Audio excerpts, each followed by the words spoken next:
Welcome back to GSMC's Down by Contact Sports Podcast. I am your host, Jeremy Lapidus. Today is Tuesday, April 29th, if you are just tuning in. We just went over my draft grades. 13 teams got an A minus, A, or an A plus. 4 teams in specific getting A pluses. We went over those teams that I would consider winners in this draft. In this segment, we turn our attention to the teams continuing our draft grades that I gave in the B range. B plus, B, B minus. That's coming up in a second. But before we do, remember, if you would like to be an even bigger part of the show than you already are, all you need to do is go to gsmcpodcast.net. Or if you're on YouTube, you can use that super chat feature. If you do either of those two things, a message should pop up on the bottom of the screen for you, me, and everybody else around the world to see. If you do have a burning question about sports, anything at all that you would like to ask, go ahead and throw that in the comments. Throw it in the chat. I will get to it as soon as I possibly can. I appreciate everybody so much for sticking around, talking some sports with me here on a beautiful Tuesday, April 29th. But like I was saying, we are going to get into all of those letter B grades that we gave out in the NFL draft. We're going to start off as we did with the B pluses. There's only a couple teams that I gave a B plus to. A lot more were sitting in that B range. There's still a solid number that got B plus, though. We're going to start off with the Cardinals. The reason they're not in that A range, despite getting two guys that are mocked almost 100% in the first round in defensive tackle Walter Nolan and cornerback Will Johnson, is because that's about it for this class. There's nothing else that really sticks out to me as a great value pick. They got a couple guys out of Ohio State, some defenders over there, but I really like these first two picks, and them alone in round 1 and 2 are enough for me to give them a B plus grade. I would have liked to see more for them to raise up to that A level, but overall, this is a Cardinals team that I think did a really good job in this draft. Another team that kind of fills in that same kind of role, getting 2 first-round talents and maybe a couple of other pieces, is the Baltimore Ravens. Those bird teams, of course, staying near the top. The Ravens get Malachi Starks, one of my favorite safeties in this draft. Pair him up with Kyle Hamilton. They're going to be a very deadly duo over there. Edge rusher Mike Green, who falls to them in the second round due to some potential legal issues outside of football. But when he's on the field, he's either the second or third best edge rusher in this class pretty solidly. They addressed the offensive and defensive line, which absolutely they needed to do, in Emory Jones Jr. on the 3rd round. And in the 6th round, a pick I really like, Aeneas Peebles out of Virginia Tech on that defensive tackle. On the defensive line, I love what he does. He's going to be that Michael Pierce replacement. That's going to be huge for them. This is a defense that needs to play better. I would have liked to see them address the secondary a little bit more. They didn't do that until later on in the draft, which a little bit disappointing, but either way, this is a Ravens team that I thought hit when the picks were there. They let the guys come to them again. Malachi Starks came to them. Mike Green came to them. I thought they had a really solid draft, so they get a B+. The Bears also get a B+. There's a couple players that I really like with them. Colston Loveland, the tight end, is going to help them again. We're seeing a lot more teams try to get to that 12 personnel, especially with Ben Johnson loving to run the ball. You get 2 tight ends, 2 receiving threat tight ends with Colston Loveland and Cole Kmet over there. Those 2 guys that can come in and be just a problem, a mismatch for defenses, for corners, for linebackers, however you want to put it. You get him in round 1 at pick 10. I love that pick for the Bears. Round 2, you grab Luther Burden. Luther Burden, who's going to just be a monster in Chicago. He's going to be able to do a lot of the stuff that they were doing with Keenan Allen last year, those bubble screens. That's kind of thing that they should have been using a smaller, faster receiver than Keenan Allen. Instead, they used Keenan Allen. Maybe we'll see Luther Burden or DJ Moore in that role a little bit more this season. That's the kind of thing that I'm looking for when we're seeing this wide receiver get picked in the 2nd round. Ozzie Chapalo out of Boston College to address that final offensive tackle need. He's someone that can come in, add depth for them. I love that pick in round 2. Also in round 2, their third second round pick, they get Shamar Turner to help out that defensive line, continue to build on what was a really solid defense, especially early on in the season when they were still winning games. I think the defense just kind of gave up a little bit down the stretch of the season. They'll be back. They'll be really good. I love the Shamar Turner pick. And the last one that I wanted to pay attention to with the Bears was Kyle Monangai out of Rutgers. I think he's a really interesting back for them to take. We saw them do that kind of David Montgomery role in the Lions with Ben Johnson. I think Kyle Monangai can kind of play that with DeAndre Swift playing the Jahmyr Gibbs role. You get those 2 guys.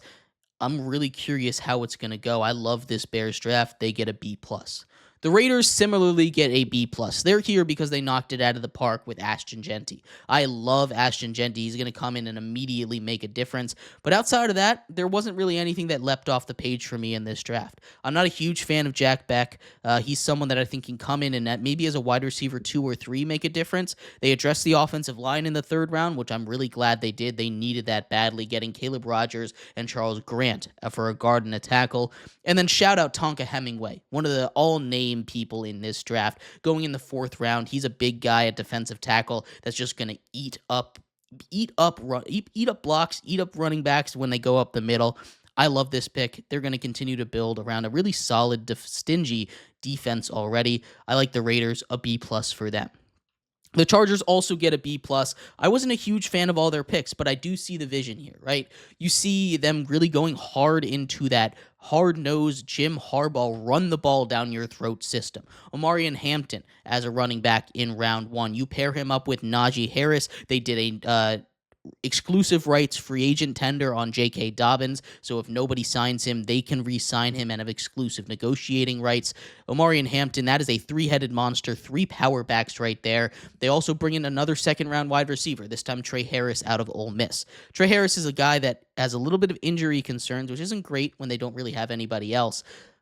But you pair him up with Ladd McConkey, pair him up with the other weapons over there, they could potentially be something.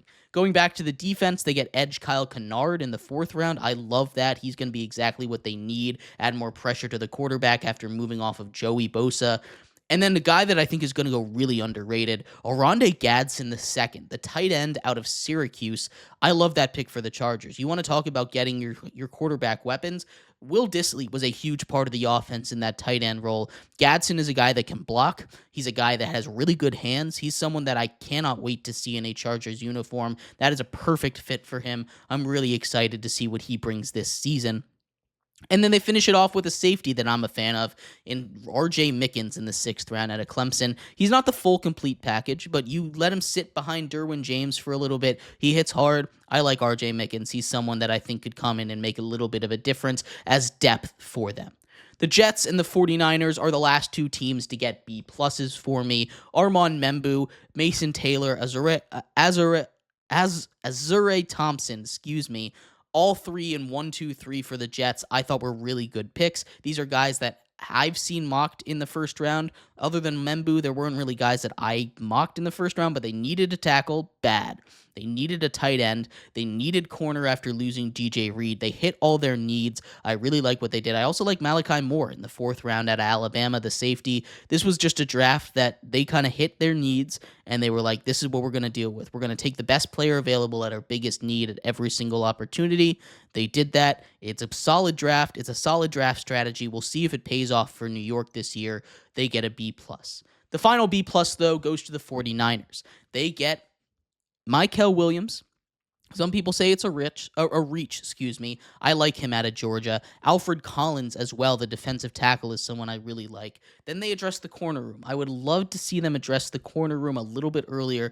Upton Stout is not my favorite corner in this draft, but with round 3 when they were picking, he was probably best available. CJ West out of Indiana and Curtis Rourke are really interesting picks. I love CJ West to play defensive tackle for them, even in just a reserve role when you need to let some other guy rest. He's a guy that's going to get to the quarterback. He's been really solid. And Curtis Rourke, we're going to talk a little bit potentially about the 49ers and what's going on with contract negotiations with Brock Purdy. Getting a guy like Curtis Rourke that was playing injured all season long and still led this Indiana team to the college football playoffs, that's a really good sign. He's a little bit older. I like Curtis Rourke, though, in round 7 for the 49ers.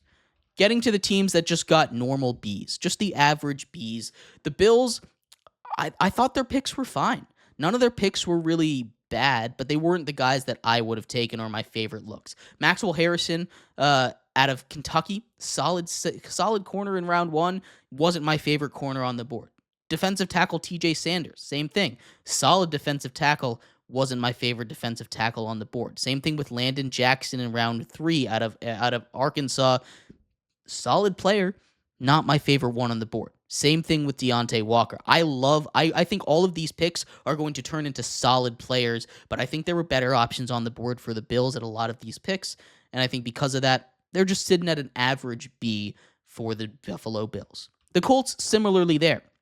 Tyler Warren in the first round was kind of the worst kept secret around the league. That was going to happen. They bring in edge JT Tiumalu out of Ohio State, running back DJ Giddens. I like that pick a lot. And then they bring in Riley Leonard, who I don't expect to really make a difference with the quarterback battle between Daniel Jones and Anthony Richardson, but still getting a guy like him that's been there, done that in a lot of different situations, been successful, led his team all the way to the championship game. I like that pick for them. The Colts just get an average B. Same thing with the Saints. Kelvin Banks Jr., a fine pick.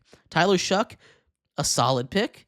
Jonas Sanker, probably better available there at safety, but still a solid pick. And Devin Neal, a guy that is kind of up in the air at running back, but if you get him on that field, if he gets open in space and can use the blocks, he's going to be really dangerous for the Saints. A solid B for them. And the last team that I just gave a B was the Washington Commanders. The Washington Commanders, to me, didn't need too much, but they addressed each and every one of their needs. At the first round, they finished building that offensive line with tackle Josh Connerly Jr. You need to protect your quarterback. Then they get a corner. They needed a corner in the worst possible way. They needed a corner. They go out, they get their corner in Trey Amos, someone that fell to them in the second round. Then Jalen Lane. They get him a speedy wide receiver. I love that pick. Stayed local in Virginia in round 4. I think the Commanders kind of knocked it out of the park. There's a couple more teams in the B, a couple more teams that got B minuses. 3 of them. We'll start off with the Bengals, who got Shamar Stewart and Demetrius Knight Jr. in round 1 and 2, addressed the defense, turned over to the offensive line. I like what they did there as well. But this is just nothing that really screams super special to me. There's a couple potential reaches in their picks. I like Shamar Stewart, but he wasn't super productive at A&M. Same with Demetrius Knight at South Carolina. So they get a B minus. The Rams get a B minus simply off the strength of the trade that they made. They get a future first round pick. I would have liked to see them address some positions of need. Maybe take a quarterback later on in the draft. Instead, they get Terrence Ferguson at tight end, what they needed, and Chris Paul Jr. in the 5th round, I think is sneaky good value for him. He's someone that I think could come out and play pretty good football as well. And the final one in the B category, that's the Minnesota Vikings. The Vikings, B minus. They get Donovan Jackson, a bit of a reach in the first round. Grab Ty Felton in the 3rd, who I do like as a 3rd wide receiver. And defensive tackle Tyrion Ingram Dawkins out of Georgia to help bolster that defensive line, which was a big weakness for them. They needed that. They also go out and extend Van Ginkel this afternoon. Big fan of that extension. 1 year, $23 million for him. This is a Vikings draft that's not the best, not the worst. They didn't have too many huge needs. I think they addressed everything they possibly could have in this draft. Big fan of what they did. But those are all the Bs. There's still a couple more teams left to go here in our draft. There's 5 teams that I thought kind of had not the best draft possible. We'll talk about those teams that I gave a C to, finishing up our draft grades here, coming up next, here on GSMC's Down by Contact Sports Podcast.